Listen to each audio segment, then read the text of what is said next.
হযরত মাওলানা শাহ আবু নসর নসরউদ্দিন আহমদ হোসেন সাহেব হযরত পীর সাহেবকে বক্তব্য রাখার জন্য অনুরোধ করছি।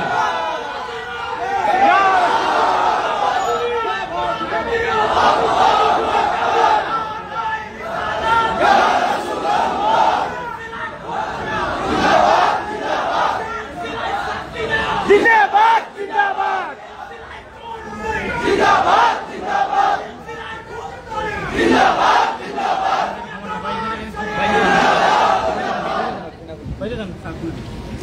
السلام عليكم ورحمة الله وبركاته. نحمده ونصلي على رسوله الكريم. أما بعد أعوذ بالله من الشيطان الرجيم. بسم الله الرحمن الرحيم. إن الله وملائكته يصلون على النبي يا أيها الذين آمنوا صلوا عليه وسلموا تسليما. اللهم صل على سيدنا ونبينا وشفينا وحبيبنا مولانا محمد صلى الله عليه وعلى آله وأصحابه وبارك وسلم. সকলে তেল তুলে মহব্বত দরুদ পড়েন। اللهم صل على سيدنا ونبينا وشفينا وحبيبنا مولانا محمد صلى الله عليه وعلى آله وأصحابه وبارك وسلم. اللهم صل على سيدنا صلى الله عليه وعلى آله وأصحابه. উপস্থিত আজকে চেতনায় বালাকোট দিবস উপলক্ষে অত্র মজলিসের সম্মানিত সভাপতি সাহেব, আরো উপস্থিত আছেন আমার শ্রদ্ধেয় ফুলতলীর মরহুম হযরত পীর সাহেব রহমাতুল্লাহ আলাইহি সাহেবজাদা মুফতি সাহেব হুজুর, আরো উপস্থিত আছেন সোনাকান্দার দরবার শরীফ পীর সাহেব কেবলা, আরো অন্যান্য দরবার শরীফ পীর সাহেবরা উপস্থিত আছেন, হযরত উলামায়ে কেরাম। আল্লাহ পাকের দরবারে লাখ শুকরিয়া যে আজকে এমন একটি মহতি জলসায় উপস্থিত হয়েছি যেটা আমাদের বাবার ইচ্ছার সব বলেন আলহামদুলিল্লাহ। যিনি আমাদের বাবার সমতুল্য, আমাদের পীর, আমাদের মুর্শিদ, শহীদে বালাকোট হযরত সৈয়দ আহমদ শহীদ বেদুল রহমতুল্লাহ আলাইহি, যিনি এই 5ই মে বালাকোট প্রান্তরে শিখদের বিরুদ্ধে যুদ্ধ করে অকাতরে জীবন দিয়েছেন, শহীদ হয়েছেন। শাহাদাতে বালাকোটের দিবসে আল্লাহ পাক আজকে আমাদেরকে একত্রিত করেছেন। মহান আল্লাহ পাকের দরবারে শুকরিয়া আদায় করছি আলহামদুলিল্লাহ। আলহামদুলিল্লাহ। আসলে আজকে অনেকগুলো প্রোগ্রাম, রেগুলার প্রোগ্রাম রয়েছে এবং আমরা গিয়েছিলাম, এবার তুরস্ক সফরে গিয়েছিলাম। আমাদের ফুলতলীর মরহুম পীর সাহেব রহমাতুল্লাহ আলাইহির নাতি আমার শাহান সাহেব, তিনি আমাকে অনুরোধ করেছেন প্রোগ্রাম আসার জন্য। আমি তার কথা ফালাইতে পারিনি, কারণ বিষয়টা হচ্ছে এটা তো আমাদেরই মজলিস, ঠিক কিনা বলেন? আকীদাগত ভাবে, মস্তকগত ভাবে আমরা সবই এক, অভিন্ন। কারণ সৈয়দ আহমদ শহীদ বেদুল রহমাতুল্লাহ আলাইহি থেকে দুইটা ধারা, একটা হচ্ছে জৌনপুরি সিলসিলা আর একটা ফুরফুরা সিলসিলা। হিসাব করলে সবাই আকীদাগত ভাবে, মানহাজগত ভাবে আমরা সবাই এক। যাই হোক, আজকে বালাকোট দিবসে আমরা এখানে উপস্থিত হয়েছি। আজকে আমি একটা কথাই বলতে চাই, বাংলাদেশের যে বর্তমান প্রেক্ষাপট, সারা পৃথিবীর যে পরিস্থিতি, তার মধ্যে আল্লাহ পাক এই দেশটাকে এখনো রেখেছেন, এটাই আল্লাহ তাআলার শুকরিয়া, বলে আলহামদুলিল্লাহ। আগামীতে দেশটা যেন স্বাধীনভাবে, স্বাধীনতা সার্বভৌমত্ব আল্লাহ পাক রক্ষা করেন এবং এদেশে দ্বীন ইসলাম নিয়ে, হক তরিকা, হক সিলসিলা নিয়ে আমরা থাকতে পারি। এজন্য ঐক্য দরকার। এই দরকার আছে কি নাই? যদি ঐক্যের মাঝে মুনাফিক প্রবেশ করে তাহলে কিন্তু ঐক্য আমাদের ভেঙে দিবে, ঠিক কি না? এজন্য জৌনপুর সিলসিলা, ফুরফুরা সিলসিলার মধ্যে কিছু মুনাফিক আছে কি নাই? এজন্য এগুলো আমাদের লক্ষ্য রেখে ঐক্য প্ল্যাটফর্ম দাঁড় করাতে হবে এমন ভাবে যাতে করে এর মধ্যে কোন রকম ইঁদুর ঢুকতে না পারে। ঘরের ইঁদুর বান কাটলে ঘর থাকে না, ঠিক কিনা বলেন? এজন্য এগুলো চিহ্নিত করতে হবে, আমাদেরকে সতর্ক থাকতে হবে। এটা মুসলমানদের দেশ, বাংলাদেশের পীর আউলিয়া ইকরামের দেশ, ঠিক না বলেন? এদেশে অন্য কেউ মাথা উঁচু করতে পারবে না। যারা মুসলমান, যারা আউলিয়া ইকরামের হিতাকাঙ্ক্ষী, তাদের হাতেই থাকবে আগামীর বাংলাদেশ ইনশাআল্লাহ।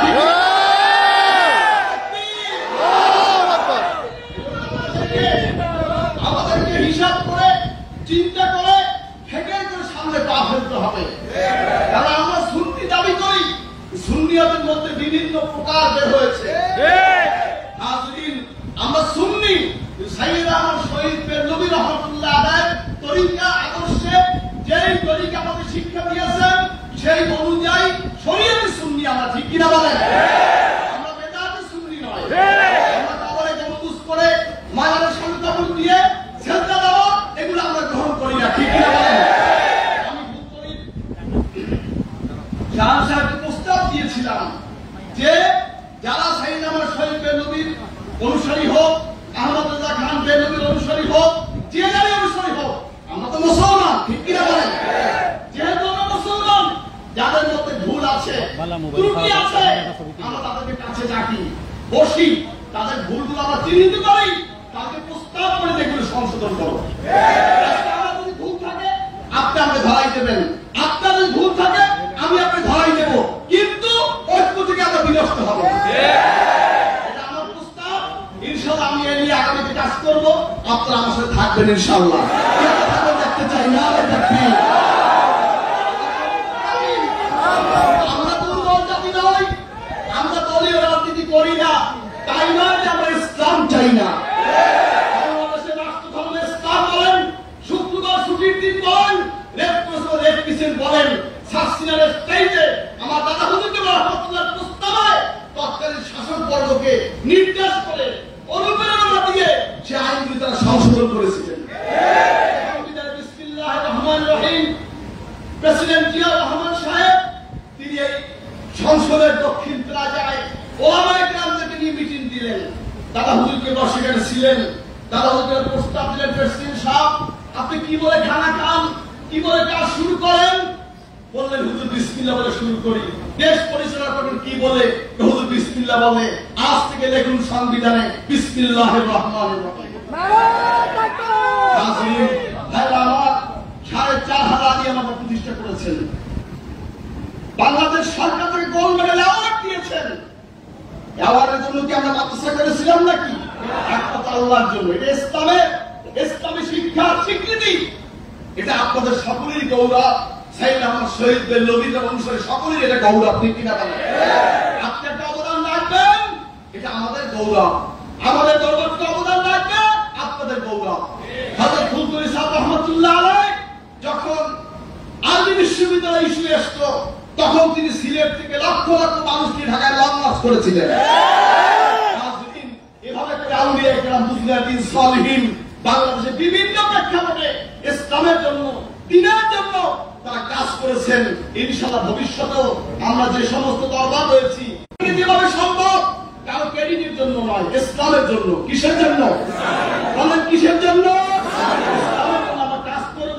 আজকের এই পণ হবে, এই প্রতিজ্ঞা হবে, আগামীতে আমরা কাজ করব, এক হয়ে ইসলামের জন্য কাজ করব। কে কে করবো? নারে তাকবীর।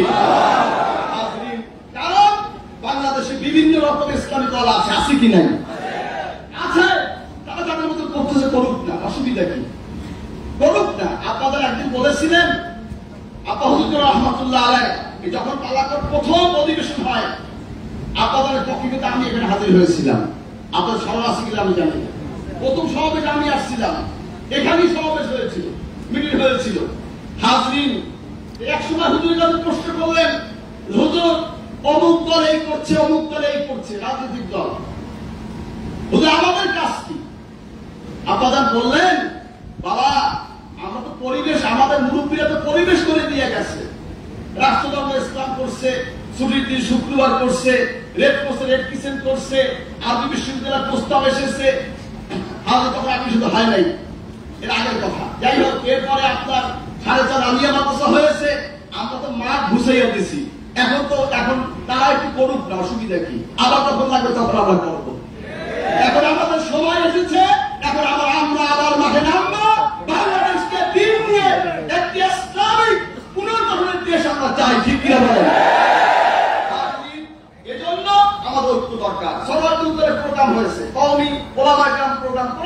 আমরা সেটা সমর্থন দিয়েছি, কিন্তু এই আমরা দিয়েছি। হাজরিন, যখন যে প্রদান করুক, আমরা প্রদান করবো, আপনারা আসবেন, আপনারা করবেন, আমরা যাবো। এটাই আমাদের মহব্বত থাকবে, ভালোবাসা থাকবে, ভ্রাতৃত্ব বজায় থাকবে। এজন্য আজকে আমি দাওয়াত দিচ্ছি, আপনারা থাকবেন, আমরা ঐক্যবদ্ধ থাকবো। সাইয়েদ আহমদ শহীদ বেরলভীর যে আদর্শ, যে চেতনা, যে তরিকায় মুহাম্মাদিয়া আমরা নিজেরা ধারণ করব এবং এর প্রচার আমরা করব। আল্লাহ পাক আমাদের সকলকে তৌফিক দান করুন, আমিন। দোয়া চাই, খাস করে দোয়া চাই হযরত পীর সাহেব আব্বাহুর রাহমাতুল্লাহ আলাইহি কত দশই মহররম তিনি ইন্তেকাল করেছেন। আমরা তাদের দোয়া করবেন, আল্লাহ পাকের জান্নাতুল ফেরদাউস আল্লাহ পাক নসিব করুন, আমিন। তার মধ্যে একটা আশা ছিল, প্রায় ২৫০০ তিনি আমাদের বাংলাদেশ হয়ে গেছে আলহামদুলিল্লাহ। হুজুর ইন্তেকালের পরে প্রায় ৫০০ মাদ্রাসার স্বীকৃতি আমি নিয়েছি আলহামদুলিল্লাহ। এখন রেজিস্ট্রির প্রক্রিয়া চলছে। আমাদের ভবিষ্যতে অনেক বড় পরিকল্পনা আছে, যদি আল্লাহ কবুল করে। আপনারা আমাদের পাশে থাকবেন, বাংলাদেশ ইনশাআল্লাহ বসায় বসায় প্রত্যেকটা ওয়ার্ডে আল্লাহ যদি কবুল করে দিনিয়া মাদ্রাসা, যদি আল্লাহ কবুল করে হবে ইনশাআল্লাহ। আল্লাহ কবুল করবেন, আমি এই দিনিয়া মাদ্রাসা সচ্ছি জান না, এটা সাইয়েদ আহমদ শহীদ বেরলভী অনুসারী সকলে, ঠিক কিনা বলেন?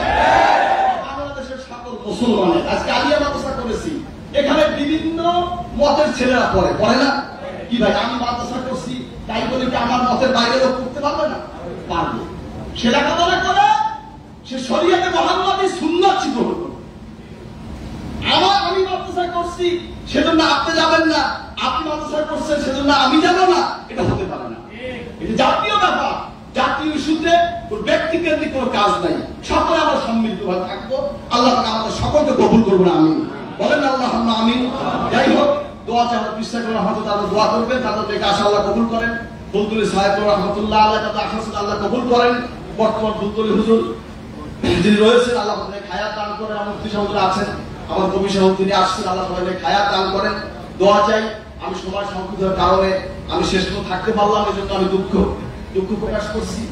আমার আজকে রাতে আবার বাড়ি যেতে হবে, কালকে আবার বাড়ি মিটিং করে আবার চাঁদপুর প্রোগ্রাম রয়েছে। এজন্য আমি দৌড়ের উপরে আছি। দোয়া করে আল্লাহ সুস্থ রাখেন, হায়াত দান করে দোয়া চাই। আজকের প্রোগ্রাম অনেক সার্থক, অনেক সুন্দর হয়েছে আলহামদুলিল্লাহ। যারা আয়োজন করেছেন আমি সকলকে মোবারকবাদ জানাচ্ছি।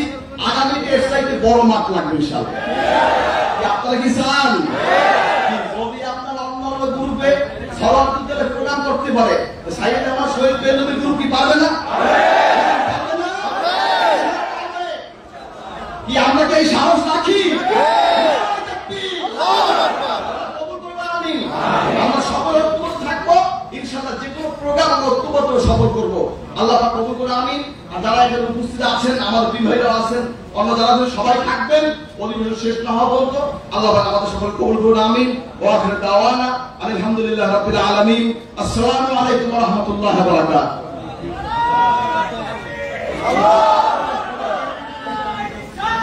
শেষে মোবারকবাদ জানাচ্ছি ঐতিহ্যবাহী দরবার সালসিলা শরীফের বর্তমান পীর সাহেব হযরত মাওলানা শাহ আহমদ সালাউদ্দিন আহমদ হুসাইন সাহেবকে তার অত্যন্ত চমৎকার দিক নির্দেশনা এবং উজ্জীবনী বক্তব্যের জন্য। সুপ্রিয় উপস্থিতি, আমরা জানি আমাদের পীর অবশ্যই হযরত সৈয়দ আহমদ শহীদ বেরলভী রাহমাতুল্লাহি আলাইহি ছিলেন এই উপমহাদেশের আজাদী আন্দোলনের প্রথম প্রধান।